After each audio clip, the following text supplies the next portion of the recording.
रामायण में विभिन्न पात्रों का उल्लेख मिलता है, जिसमें एक थी सबरी। सबरी प्रभु श्री राम की अनन्य भक्ति थी और उसने अपना सारा जीवन राम की भक्ति में समर्पित कर दिया। अपनी कुटिया में बैठी सबरी प्रभु श्री राम के आने का इंतजार करती रहती थी। पंडित इंद्रमणि घनश्याल बताते हैं कि भगवान और भक्त का संबंध वैसा ही होता है जैसे माता पिता का अपने बच्चों से।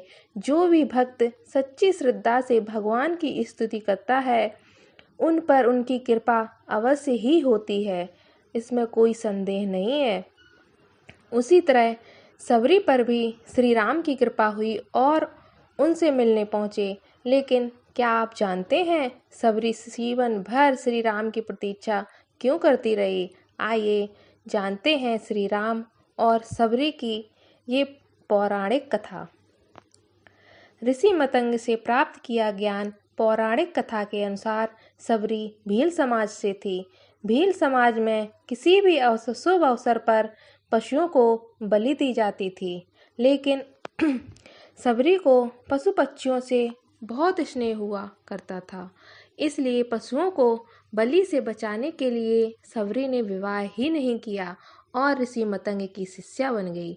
ऋषि मतंग से धर्म और शास्त्रों का ज्ञान प्राप्त किया।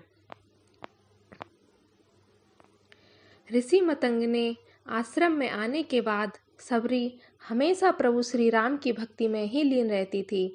भगवान के प्रति सबरी का ऐसा भक्तिभाव देखकर ऋषि मतंग ने अपने अंत समय में सबरी को बताया कि श्री राम के दर्शन से ही सबरी को मोक्ष मिलेगा। यह सुनकर सबरी रोज अपनी कुटिया के रास्ते में आने वाले पत्थरों और कांटों को हटाने लगी ताकि श्री राम के पैरों में चुभे नहीं। सबरी रोज ताजे फल और बेर तोड़कर श्री राम के लिए रखती। कुटिया में लक्ष्मण संग आए श्री राम जीवन भर राम की प्रतीक्षा में बैठी सबरी की मुराद आखिर पूरी हुई। वन में माता सीता को ढूंढते हुए श्री राम और लक्ष्मण सबरी की कुटिया में पहुँचे।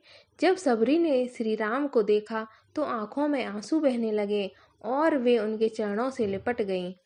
सबरी ने श्री राम को स्वयं चखकर सिर्फ मीठे बेर खिलाए और श्री राम ने सबरी के झूठे बेर प्रेम भाव से खा लिए।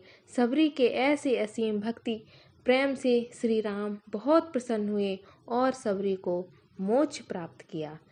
जय श्री राम।